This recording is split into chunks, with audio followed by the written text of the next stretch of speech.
Në edicionin e këtij viti të çmimit Atzef Plumbi, që organizohet nga Bashkia e Lezhës dhe i kushtohet zhanrit të memorialistikës, fitues u shpall libri Fannol Rebeli, i autorit dhe studiuesit Ilir Ikonomi. Juria profesioniste përzgjodhi veprën mes 25 botimesh të fundit, duke e vlerësuar përqasjen origjinale historike dhe holumtimin e thelluar mbi një nga figurat më komplekse të historisë shqiptare, Fannolin. Në fjalën e tij gjatë ceremonisë së ndarjes së çmimit Ilir Ikonomi u shpreh i nderuar që emri i tij lidhet me një figurë të pashlyeshme si Atzef Plumbi, duke cilësuar këtë çmim një përkujtim të fuqishëm për detyrën që kanë shkrimtarët dhe studiuesit të ruajnë kujtesën dhe të vërtetën historike.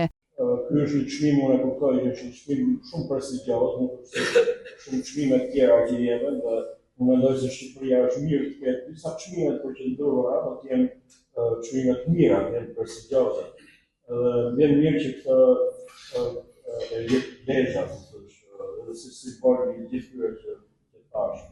Por jam sidomos i lumtur që bëhet fjalë për një çmim me emrin e madh të Atzef Plumbi. Mendoj se njerëz që shkruajnë biografi si puna ime, duhet të kenë parasysh dy vepra që janë shkruar në Shqipëri, që janë emblematike për Shqipërinë.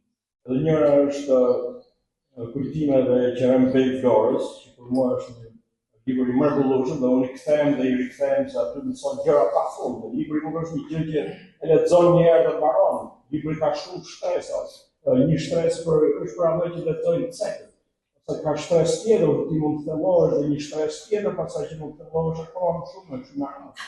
Libri fitues ndalet në periudhën intensive të viteve 1920-1924, ku Fannoli, nga një figurë fetare dhe idealiste, u shndërrua në një reformator politik që sfidoi rendin ekzistues. Me një punë kërkimore të gjatë në arkiva shqiptare, evropiane dhe amerikane, Ikonomi sjell të panjohura mbi përfshirjen e Nolit në politikën e brendshme, rolin diplomatik në arenën ndërkombëtare dhe përpjekjet e tij për të ndryshuar Shqipërinë. Ky botim përbën një kontribut të çmuar për historiografinë shqiptare, duke sjellë jo vetëm një analizë të plotë të një periudhe të rëndësishme, por edhe duke ngjallur një reflektim të ri mbi identitetin, idealet dhe sfidat me të cilat është përballur shtetformimi shqiptar.